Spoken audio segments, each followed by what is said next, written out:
يظلمون وإذ قلنا ادخلوا هذه القرية فكلوا منها حيث شئتم رغدا وادخلوا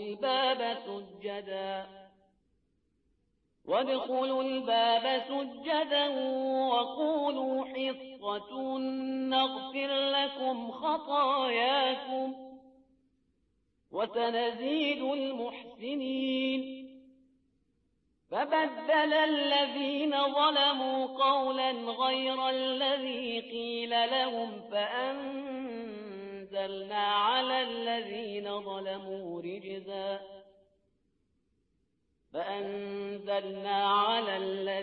ظلموا رجزا من السماء بما كانوا يفسقون وإذ استسقى موسى لقومه فقلنا اضرب بعصاك الحجر فانفجرت منه 12 عينا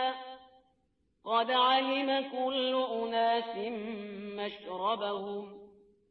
كلوا واشربوا من رزق الله ولا تعثوا في الأرض مفسدين وإذ قلتم يا موسى لن نصبر على طعام واحد فادع لنا ربك يخرج لنا مما تنبت الأرض من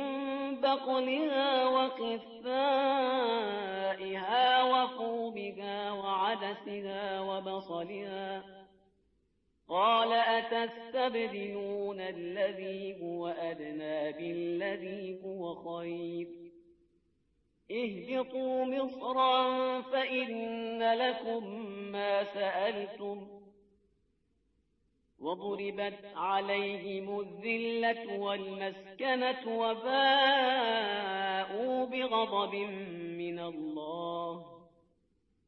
ذلك بأنهم كانوا يكفرون بآيات الله ويقتلون النبيين بغير الحق ذلك بما عصوا وكانوا يعتدون إن الذين آمنوا يظلمون أعوذ بالله من الشيطان الرجيم بسم الله الرحمن الرحيم الحمد لله رب العالمين والصلاة والسلام على أشرف الأنبياء والمرسلين وأهل بيته الطيبين الطاهرين المعصومين اما بعد.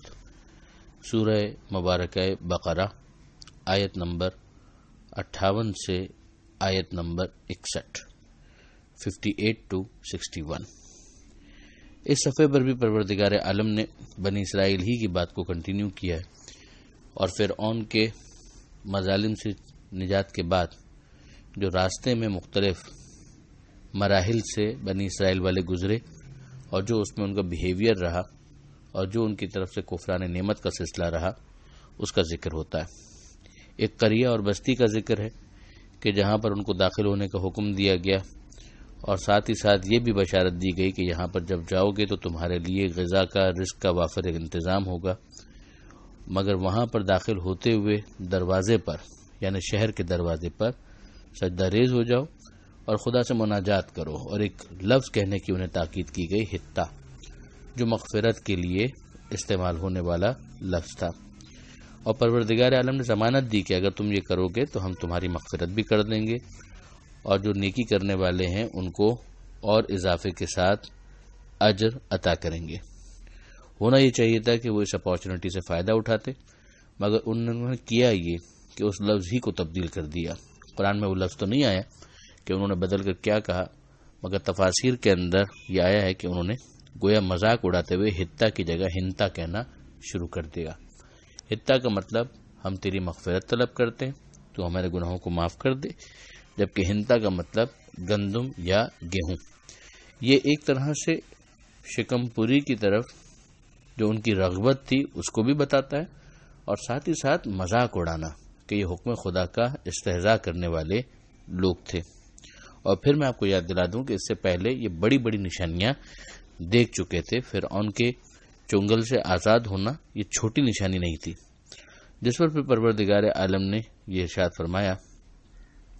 کہ ان کے اوپر جنہوں نے ظلم کیا تھا عذاب نازل ہوا آسمان سے ان کے فسق کی وجہ سے۔ اب آپ نوٹ کریں کہ یہ فسق واپس لفظ کے طور پر یہاں پر استعمال ہو رہا ہے،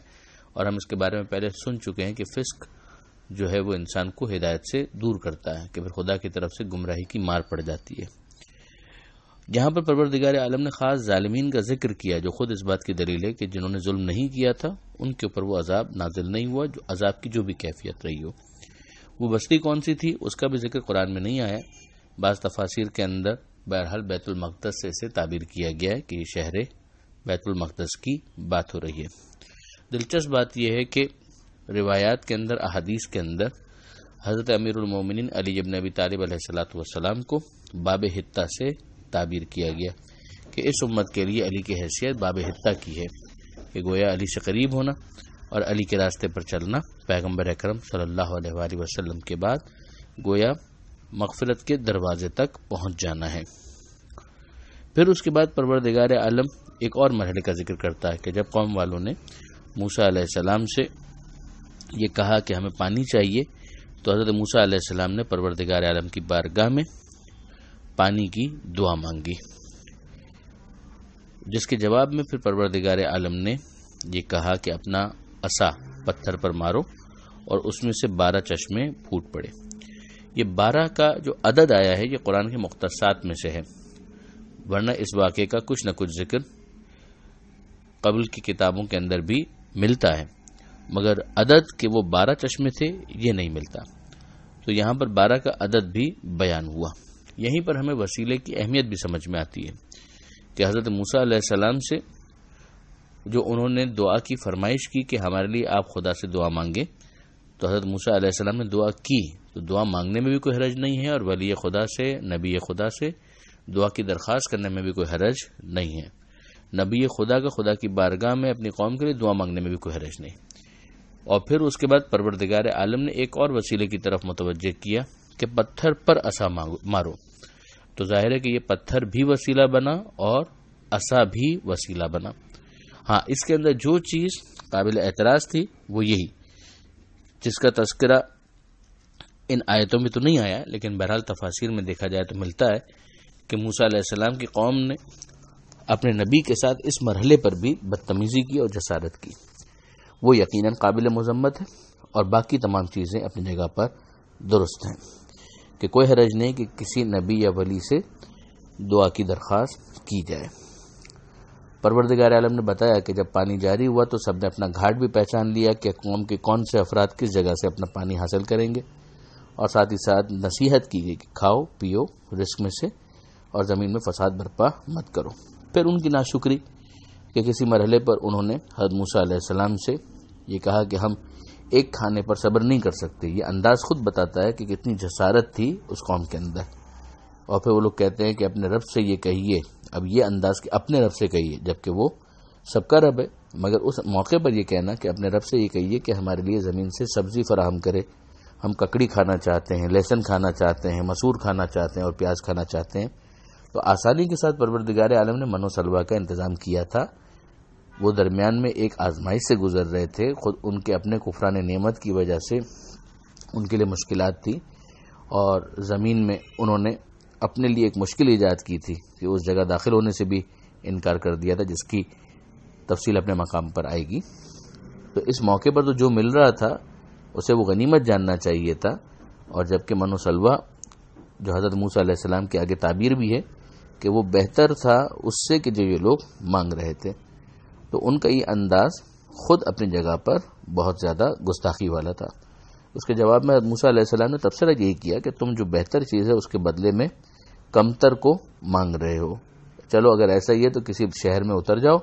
تو جو تم چاہ رہے ہو تمہیں وہاں پر مل جائے گا۔ پروردگار عالم نے تبصرہ بھی یہ کیا کہ ان کے اوپر ذلت اور مسکنت کی مار پڑ گئی۔ ذلت کہتے ہیں بے قدر و قیمت ہو جانا، کہ جب کوئی ویٹیج ہی باقی نہ رہے، اور مسکنت کہتے ہیں کہ دوسروں کے سامنے جھک جانا، دوسروں کے سامنے پھر اس ذلت کا اظہار بھی کرنا پڑ جائے، تو وہ غضب الہی میں گرفتار ہو گئے۔ اور یہ ان کے اس کفر کی وجہ سے تھا جو انہوں نے اللہ کی آیتوں کا کیا، یعنی اللہ کی نشانیوں کا انکار کیا۔ اور پھر ان کا ایک اور بہت بڑا جرم جو گنوایا کہ وہ انبیاء کو ناحق قتل کیا کرتے تھے۔ یہ ان کی معصیت کی وجہ سے تھا، وہ نافرمان تھے اور ظلم کیا کرتے تھے۔ یہ پروردگار عالم نے اس صفحے کے اوپر بھی بنی اسرائیل کے مختلف جرائم، مختلف ان کی نافرمانیاں ان کو گنوایا، اور پھر جو ان کے ساتھ معاملہ رہا اس کو پروردگار عالم نے سمجھایا۔ اب اس کے اندر ظاہر نصیحت یہی ہے کہ انہوں نے ایسا کیا تو پھر اس امت کو چاہیے کہ وہ ایسا نہ کرے۔ اور اس زمانے میں جب پیغمبر اکرم صلی اللہ علیہ وآلہ وسلم یہ آیتیں پڑھ کے سنا رہے تھے تو بنی اسرائیل کی نسل میں سے جو افراد موجود تھے ان کے لیے بھی نصیحت تھی کہ وہ اپنے اجداد کی اس نافرمانی کی روش کو ترک کریں اور اطاعت اور پروردگار عالم کے تقوی کو اختیار کریں۔ پروردگار عالم سے دعا ہے قرآن مجید سمجھنے اور اس پر عمل کی توفیق عطا فرمائے، اور وارث قرآن امام زمانہ کے ظہور میں تعجیل فرمائے۔ وآخر دعوانا ان الحمد للہ رب العالمین، والسلام علیکم ورحمۃ اللہ وبرکاتہ۔